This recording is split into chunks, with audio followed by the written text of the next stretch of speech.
오늘 아침을 여는 말씀은 욥기 2장 7절로 10절의 말씀입니다.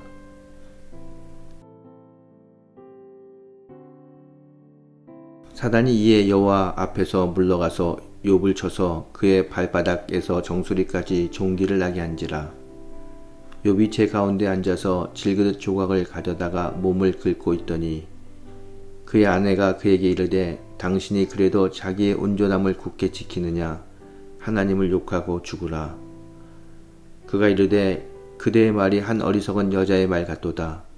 우리가 하나님께 복을 받았은즉 화도 받지 아니하겠느냐고 이 모든 일에 욥이 입술로 범죄하지 아니하니라.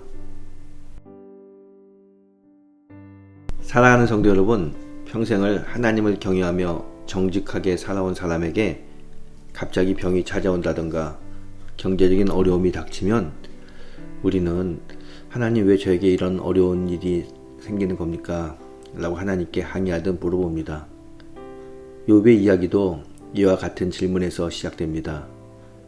욥은 하나님께서 인정하실 만큼 온전하고 정직한 사람이었습니다. 그런 욥에게 상상할 수 없는 고난이 닥칩니다. 그 이유가 무엇이며 우리가 고난 속에서 지켜야 할 믿음의 자세는 어떤 것인지 우리 본문을 통해서 함께 알아보겠습니다. 오늘 본문 욥기 2장은 하늘에서 다시 열리는 회의로 시작됩니다. 사탄은 하나님 앞에서 욥의 몸을 치겠다고 말합니다. 하나님께서는 욥의 생명만은 해하지 않는 조건으로 허락합니다. 사탄은 욥을 발바닥에서 정수리까지 종기가 나게 합니다. 욥은 몸이 너무 가려워서 제 가운데 앉아 질그릇 조각으로 몸을 긁습니다. 이 광경을 지켜보던 아내는 하나님을 욕하고 죽으라고 말합니다. 그러나 욥은 하나님께 복을 받았은즉 화도 받지 아니하겠느냐 라며 믿음을 지킵니다. 이렇게 욥이 고난 가운데서도 하나님을 신뢰하는 내용이 오늘 본문의 내용입니다. 하늘에서는 하나님이 욥의 신실함을 자랑하는데 사탄은 그것을 시험합니다. 욥은 하늘에서 어떤 일이 일어나는지 알지 못한 채 극심한 고난을 당합니다. 이처럼 우리가 겪는 고난의 배후에는 보이지 않는 영적 전쟁과 하나님의 섭리가 있음을 알아야 합니다. 욥은 인간적으로 보면 충분히 절망할 수 있는 상황입니다. 하루아침에 자녀와 재산을 잃었고 이제는 건강마저 빼앗겼습니다. 게다가 아내조차 믿음을 포기하라고 말하고 있습니다. 여러분, 고난은 믿음을 놓고 싶은 유혹이 따라옵니다. 고난은 우리의 신앙의 뿌리를 흔들고 하나님을 원망하게 만듭니다. 하지만 욥은 이런 상황 속에서 놀라운 고백을 합니다. 우리가 하나님께 복을 받았은즉 화도 받지 아니하겠느냐. 이 말은 하나님을 향한 깊은 믿음에서 나오는 고백입니다. 하나님은 복의 하나님이실 뿐만 아니라 삶 전체의 주관자시며 고난까지도 다스리는 분이시라는 것을 욥은 믿음으로 알게 됐습니다.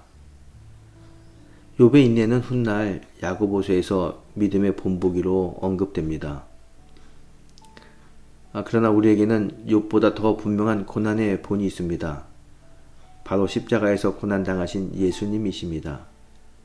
예수님은 죄 없으셨지만 우리를 위해 고난 받으셨고 그 고난을 통해 구원의 길을 여셨습니다.